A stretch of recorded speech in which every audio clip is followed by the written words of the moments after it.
Renasce a força vinda lá de dentro, no fundo da terra eu encontro meu talento. Mitakuye Oyasin. Quando nós vamos de encontro a algumas aldeias indígenas, lá nós encontramos algumas pinturas faciais. Essas pinturas são feitas em sua maioria de urucum e genipapo. E cada uma dessas pinturas elas têm um significado para eles. Algumas delas vão representar a identificação das etnias, outras vão servir para a identificação do status, outras vão servir para a identificação do estado civil, e a maioria delas é feita para os momentos de celebração, para as cerimônias xamânicas. Além do mais, as pinturas servem como uma forma de comunicação. Eles não precisam dizer muita coisa dependendo de cada grafismo feito em seus rostos. É como se fossem as tatuagens para nós, só que elas não são permanentes, então elas variam de acordo com o tempo, de acordo com a celebração e por aí vai. Além do mais, é dito que nas cerimônias xamânicas o urucum ajuda na proteção espiritual. É como se os espíritos nefastos não fossem conseguir identificar aquela pessoa devido ao seu rosto estar pintado e protegido. À medida que nós resgatamos o xamanismo, a gente resgata muito mais do que os animais de poder. Mas hoje é dia de falar do tatu. Tatu, ajude-me a armar minhas fronteiras, mostre-me os meus escudos para que eu possa refletir a dor sem ceder. No xamanismo, o tatu representa os limites. Quando nós falamos de limites, nós podemos relacioná-lo com o nosso escudo, com a nossa fronteira. Até que ponto nós permitimos a entrada de algumas pessoas, de algumas palavras na nossa vida? Até que ponto nós nos protegemos ou nós aceitamos tudo que nos acontece? Então o tatu, alguns deles se enrolam e se protegem dos predadores. Isso nos ensina que em alguns momentos nós precisaremos fechar em nós mesmos para a nossa proteção. Quando nós falamos dos nossos limites, durante o nosso desenvolvimento, por muitas vezes nós não conseguiremos colocar os limites saudáveis em algumas outras pessoas que participam da nossa vida. Isso acontece devido a vários fatores, naturalmente. Porém, esses limites vão ficando cada vez mais necessários para a nossa defesa. Caso contrário, qualquer pessoa pode, de alguma forma, poluir o nosso ambiente interno. Então, os limites que o tatu nos ensina não representam apenas o escudo, a nossa casca. Ele também pode representar as palavras que devem ser ditas para o limite necessário ser colocado.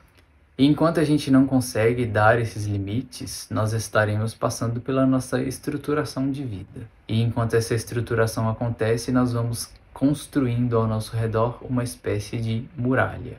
Ela é necessária ao mesmo tempo que devemos aceitar que, se o grande espírito quiser derrubá-la, assim ele fará. E ele sempre fará isso para o nosso progresso e para a nossa evolução. Mas ainda assim, nós precisaremos sempre fazer a nossa parte. Os limites devem ser construídos. Até porque se nós não construirmos o nosso escudo, a nossa barreira, a invasividade de outras pessoas pode ser até mesmo violenta. E é uma violência devido à forma como a outra pessoa foi criada, por exemplo. Então nós poderemos nos ver em algumas situações onde nós receberemos a raiva de outra pessoa devido a alguma outra situação que é descontada em nós. Para isso, os limites são extremamente necessários. Todo animal que a gente vai investigar na natureza, eles têm a própria defesa, sua própria forma de autoproteção. E isso nos ensina também. O tatu, ele se fecha em si mesmo. Ele se fecha em sua casca dura. Além do mais, o tatu, alguns deles cavam para buscar alimento e para se proteger também. Então, além da casca, eles ainda cavam um buraco para sua proteção.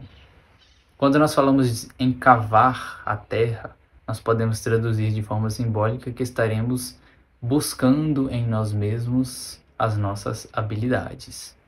Quais os nossos talentos? Eles estão na nossa terra. A nossa terra é o nosso corpo. Nós recebemos um corpo com talentos, com habilidades, com aptidões.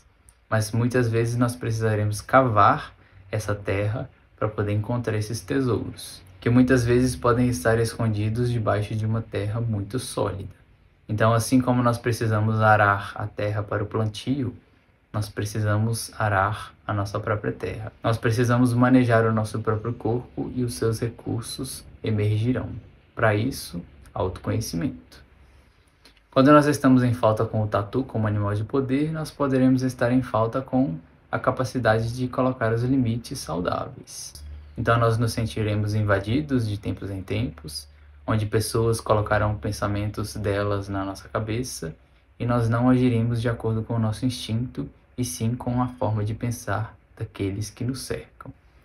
Dessa forma nós iremos contra a nossa natureza e dificilmente a gente conseguirá desenvolver verdadeiramente uma autoestima e um alto valor dessa forma. Claro que a gente pode ver isso também de uma forma distorcida, onde o tatu como animal de poder pode representar um excesso de rigidez. Então você estará sempre fechado em si mesmo, não tendo abertura para mais nada, vivendo apenas de uma forma extremamente controladora. Esse também não é o propósito aqui. Os limites são necessários, mas a vulnerabilidade também faz parte da existência. E como o tatu é aquele que cava a terra para se esconder e para buscar os seus alimentos, se nós estamos em falta com ele como animal de poder, nós poderemos estar com uma falta de praticidade. Nós poderemos estar muito sonhadores, com muitos pensamentos, mas e até que ponto nós estamos realmente cavando a nossa própria terra para poder, de alguma forma, conseguir plantar? Então pode existir aqui uma falta de praticidade, uma falta de aprofundamento, uma falta de uma busca nos seus próprios recursos pessoais. Caso contrário, mais uma vez, nós viveremos de recursos de outras pessoas ou então de uma forma onde nós não encontramos nosso verdadeiro alto valor. Está na nossa terra, está no nosso corpo. Além do mais, à medida que o tatu cava a terra, ele ajuda na oxigenação e, portanto, na fertilidade da terra. Isso nos ensina que é importante que a gente investigue o que nós temos como habilidades. Caso contrário, elas ficam ali apenas de uma forma não lapidada. Alguns podem ser bons na fala, outros na dança, outros no desenho, outros na computação, outros com os números, outros com as áreas da saúde. Tudo isso são as nossas habilidades, que o Grande Espírito nos deu. Cabe a nós colocá-las em prática. Mas ainda assim, a autodefesa da sua vida, a honra das suas habilidades que o Grande Espírito lhe deu, cabe apenas a você construir os limites saudáveis.